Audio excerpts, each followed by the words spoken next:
Bonjour. L'histoire d'aujourd'hui remonte à il y a pas mal d'années. Il y avait en France un organisme israélien dont le but était d'aider des familles en difficulté, notamment des veuves et des orphelins. Et ils avaient sollicité l'aide de mon père pour pouvoir ramasser des fonds pour faire cette belle mitzvah. Et mon père les avait aidés du mieux qu'il pouvait, je m'en rappelle très très bien. Il s'était impliqué, il s'était investi. Et d'ailleurs, il y avait une personne, on va l'appeler Marlouf. Et ce Marlouf était responsable, donc il avait été nommé par cette association responsable de tous les fonds qui allaient être et qui pouvaient être ramassés sur la France.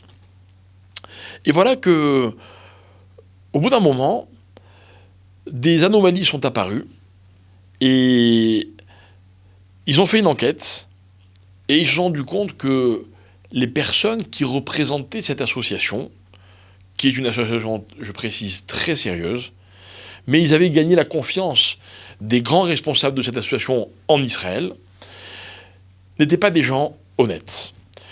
Ils avaient fait un business plan extraordinaire, ils avaient réussi à lever pas mal de fonds, mais une partie de ces fonds ont un petit peu disparu. On ne sait pas très bien ce qui s'est passé avec. Et donc les gens qui s'en étaient rendus compte avaient demandé à ce que plus personne ne les aide.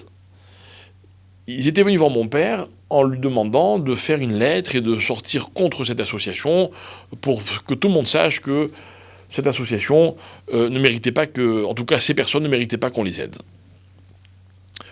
Le Marlouf en question me raconte qu'il rencontre mon père et mon père lui dit « Ah, je voulais te demander quel est ton avis ?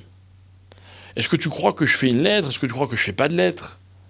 Et il me raconte, Marlouf, qu'il dit à mon père, non, vous savez, il vaut mieux pas faire de lettres, laisser, les gens vont comprendre d'eux-mêmes, mais si on fait une lettre sur cette association, peut-être qu'après ça va faire un bruit, qu'il y a des associations qui sont pas sérieuses, il y a des arnaques, et ça risque de causer du tort à d'autres associations qui méritent pas cette réputation.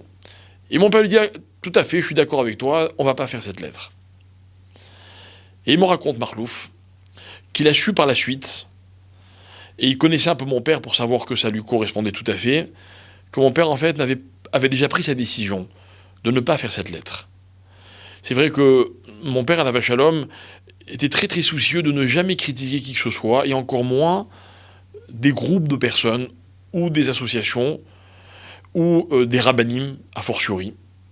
Et en fait, il a compris que comme cet homme, ce Marlouf, était responsable de l'association en France, mon père a voulu lui demander son avis pour le valoriser et bien lui montrer qu'il ne l'associait pas à cette malhonnêteté qu'il avait pu avoir. Et donc il y a là deux points qui sont intéressants. Le premier, c'est qu'il lui a bien montré qu'à lui, il lui faisait confiance. Donc déjà, ça l'a fait très plaisir. Mais la deuxième chose, c'est que mon père avait l'habitude de valoriser les gens en leur demandant souvent leur avis. C'était un homme qui savait prendre des décisions, mais avant de prendre ses décisions, il consultait toujours et il demandait conseil.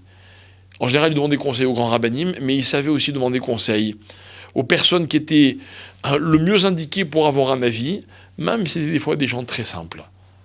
Et cette histoire que je vous raconte, je me permets de la raconter parce que j'en ai eu l'autorisation.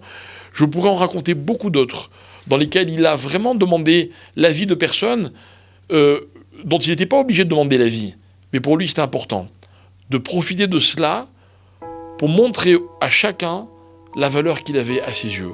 Et cet homme me disait, j'ai une énorme reconnaissance à son égard pour l'importance qu'il m'a donnée ce jour-là, même si il avait peut-être et sûrement déjà pris sa propre décision. Chaque fois qu'il pouvait, il prouvait et montrait aux autres l'importance qui était la leur, soit à ses yeux à lui, soit à leurs propres yeux à eux. L'importance de chaque personne était pour lui quelque chose de capital. Merci.